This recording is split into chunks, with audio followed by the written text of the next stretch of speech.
Good morning, good morning, good morning. I'm just checking something.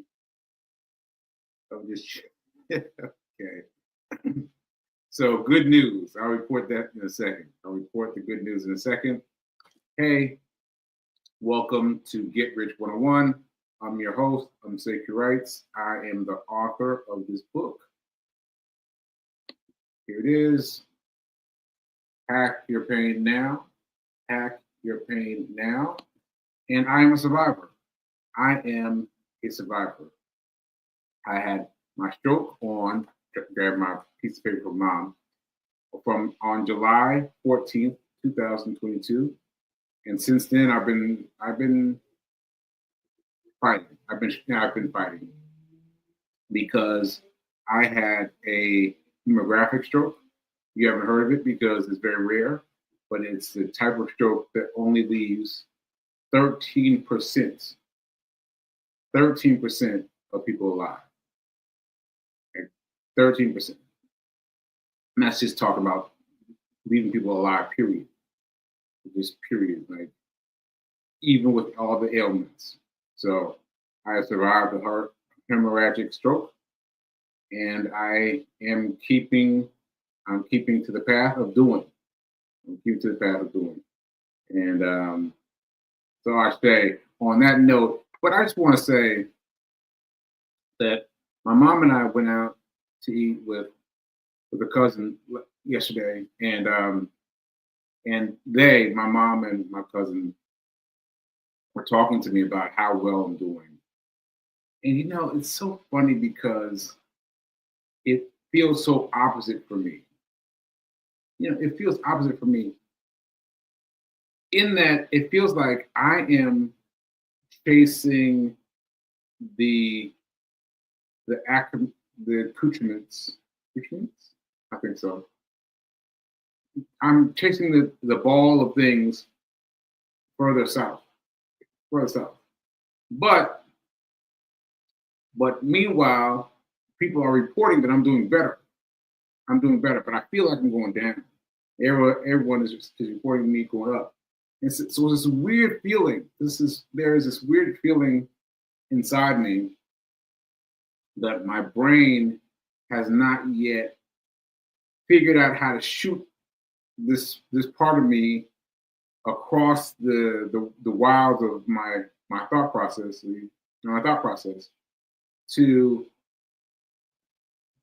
that can grab onto that piece of mind that can say, yes, I'm doing this. So it's very hard for me to explain to you, but this is my best effort. That I am doing things, but my brain, my part of the brain that reports whether I'm doing good or bad, is not functioning yet. That part of my brain is not functioning yet. So I just have to believe. I just have to hope. I have to dream. I have to fight for all the things that are happening for me, and I have to just believe that I am doing the right thing. I'm doing the right thing. So anyway, that said, I just want to mention I spoke at my mom's church today. On Sunday, and this was how this came up. So so what had happened was I gave a speech to the unhoused gentleman. Unhoused gentleman is called the Room at the Inn, and they take 10 of the men to my church, to my mom's church, on Mondays, and they let them be there for a night, right? I've done this before. I've been and I forget what they call it, but I've been an aide for the overnight visit. What happened during that time was my very first time. I'd never done anything with the unhoused population before. It changed my life. But there was this one man there this one man who had survived a tornado. Now, I had survived a tornado, but there was, I just saw it kind of antithetically. I think that's the word. I think that's the word. But I just saw it, kind of nice. The sky turned green. I remember that. The sky turned green. So I went with that in mind. Well, the sky turned green. That was my experience of the tornado. But this man, he tried to fight the tornado at ground zero in a tent. And I was like, a tent? Ground zero? Like, I just couldn't compute. He told me about the noises that a hurricane makes, because apparently if you're down at ground zero, a hurricane makes a sound like a whistle, like a train coming. I was like, what? I never even heard of this. So anyway, he was grabbed by the hurricane and flipped around, and he had a really bad night. He had a really bad night. And he survived it and came to First Baptist Church, Capitol Hill. And he was talking to me about this. Me specifically. Like, not anybody else, me specifically, because I was up. I was up and I was wired about what I was doing, if I was doing everything right for the men. And he was up because he couldn't fathom how he could pray for death. He mentioned that. He prayed for death and have come through to the other side. And so he was talking to me. He was talking to me. He's like, what do I do? Where do I go? And I didn't have any answers. I mean, I could fib right now and say, oh, I told him, but no, I didn't. I could not think of anything. It was just me and him awake in the room together, in the side room, and I just couldn't think of anything to do to satisfy him. But my life has been led by him since then, because hopefully he is no longer in the situation. Hopefully he's well rested, got a great apartment, got everything that he ever wanted. But what I want to do is give back to that community, and I want to give that back to that community by talking about money. Yeah, talking about money. Right? I know that sounds weird, but yeah. So I went back this past Monday. I went back to the room at the inn at my mom's church, First Baptist Church, and I spoke to them. I spoke to that, and I said, brothers, if you have any questions about money, ask me. Now, pause, time out. Now, the reason I asked them to ask me about money is because this is what happened to me as a result of my stroke. As a result of my stroke, July 14, 2022, I had to slowly become aware of the fact that I didn't have any benefits. I did not have any benefits, right? And the bills kept coming. And I mean, bills and bills and bills and bills and bills. Something for a stroke, especially a hemorrhagic stroke, the bills are serious, right? So I had to rethink money. Ultimately, I thought about it. I figured I had to rethink money. And I've been rethinking money. And I was here in my mom's house, and I was talking about money, well, as much as I could talk. I was talking about money, and my mom was like, wow, this is great that you're getting this information. You need to teach it to some people. And I was like, I don't know. I don't know. But she insisted. I was like, all right. So that's why I have this show. Right. So anyway, I opened the floor to the men, and they had some great things. There was one guy, I told you all this. I told you this before, but just to re-emphasize, there's this one guy who I gave my attention to, and he really got it. And just to know that I was considered a miracle. He called me that. He said, "Hey man, you are a miracle." So that really fed me, and it helped me in thinking about the guy who I first met at the first time I went to the room then, and how I didn't have any information for him then, but I got information for him now. I got information from him now. So hopefully he's on his way. But if he's out there, just know that there's money. There's money to be had. There's money to be had.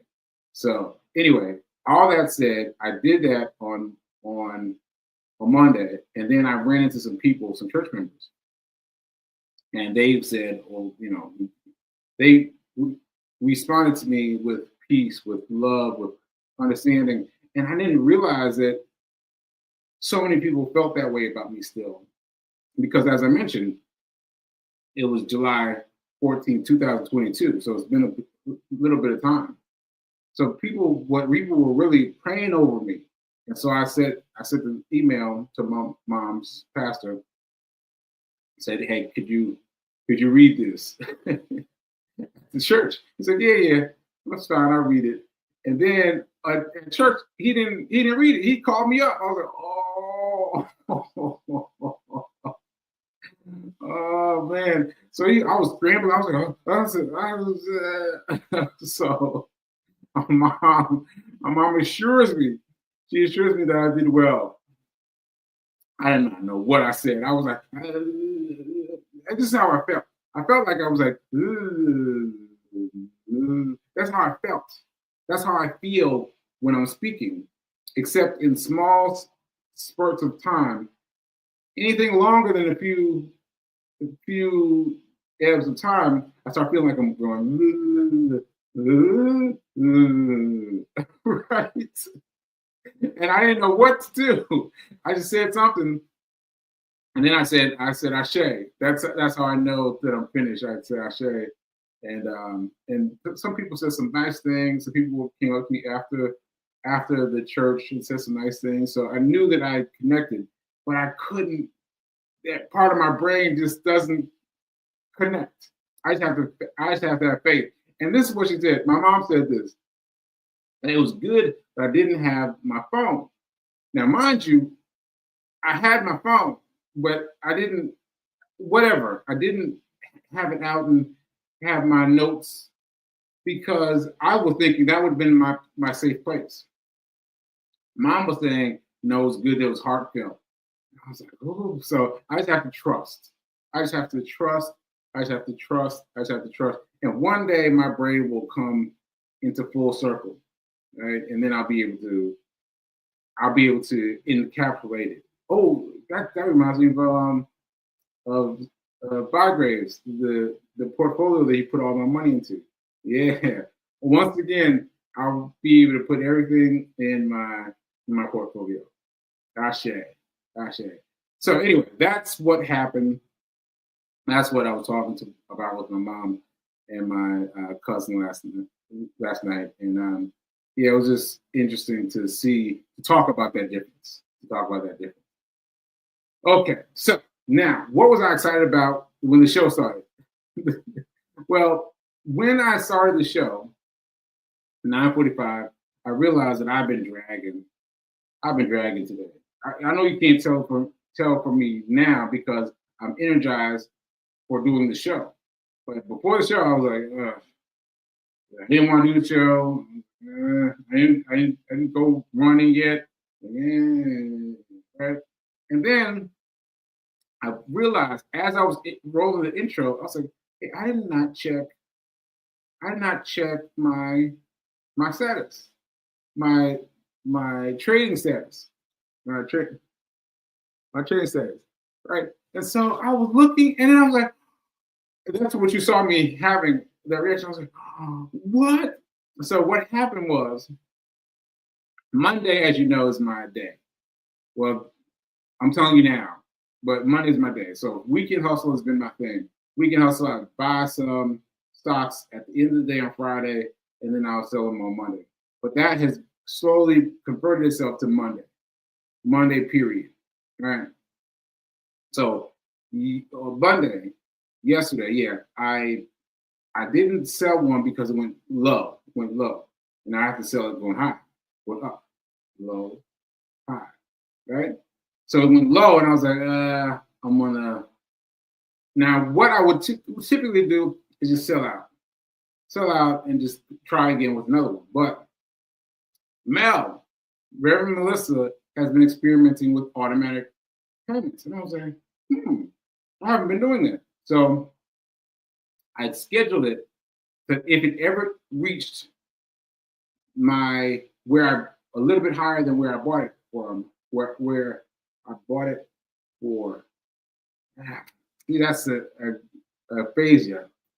It was right there, but anyway, I'm gonna try it again. So if the stock price comes up above where I bought it for, then it'll sell, right? And it sold today. My first automatic payment. So the automatic payment means that once you set it, you forget about it. Because I was sitting here being like, but my stock sold itself. And I was like, what? That's fantastic. That it sold. I was like, oh, that's really great.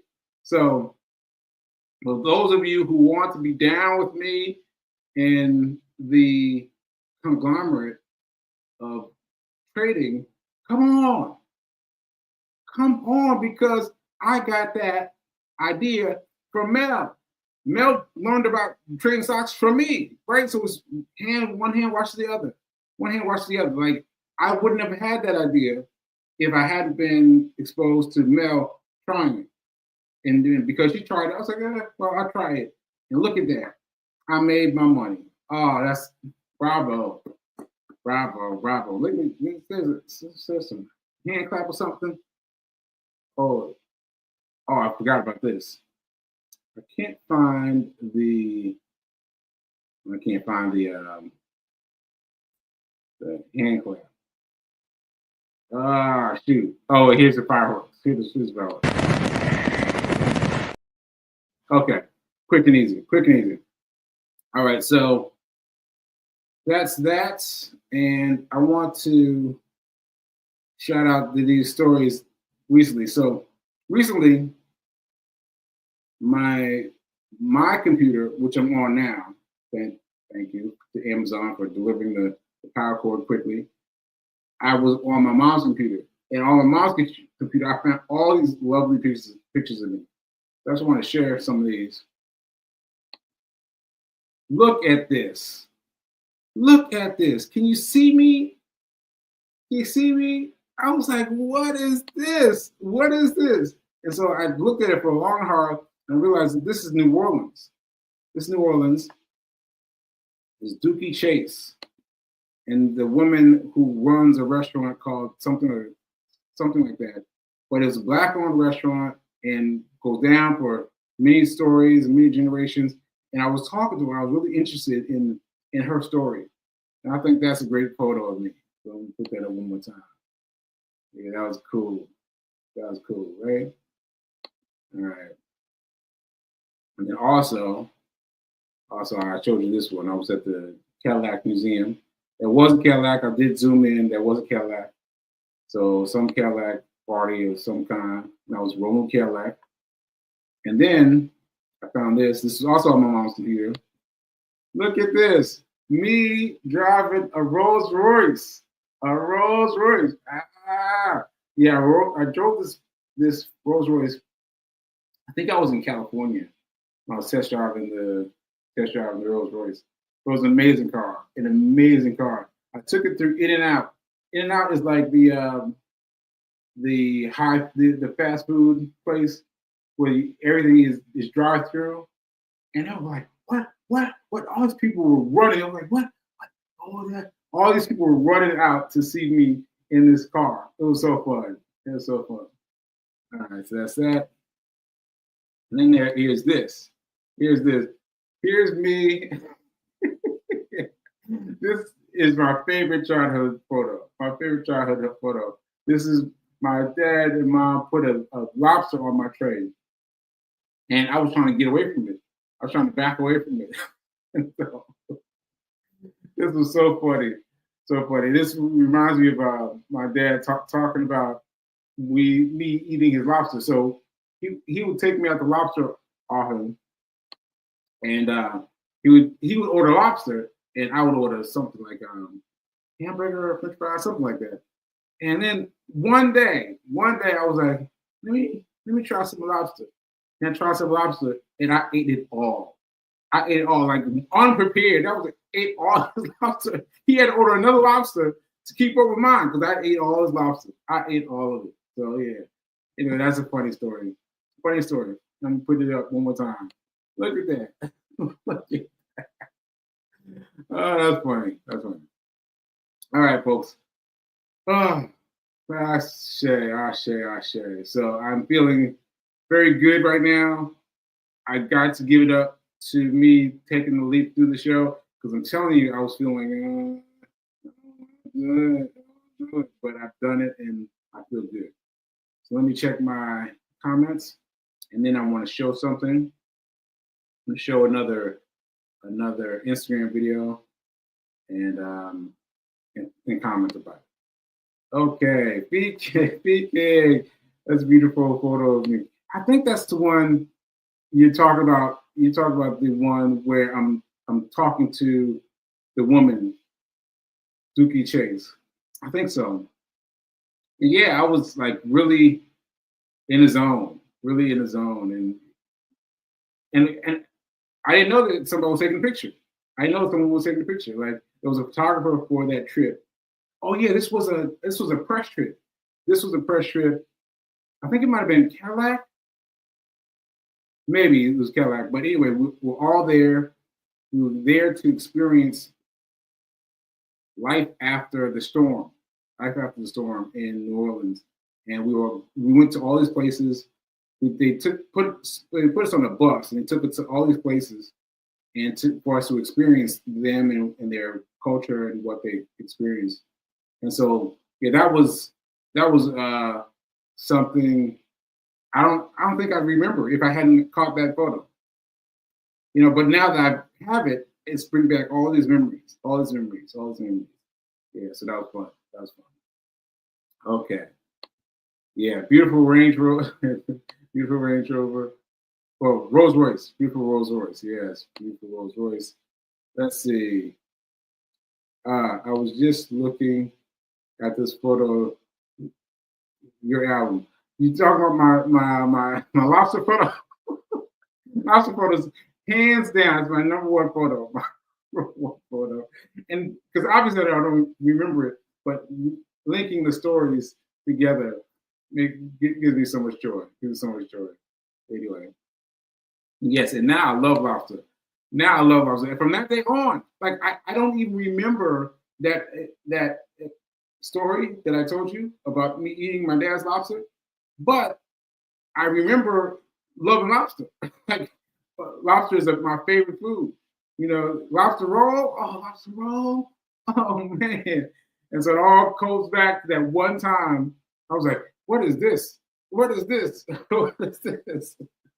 It was too funny. All right. So let me move on.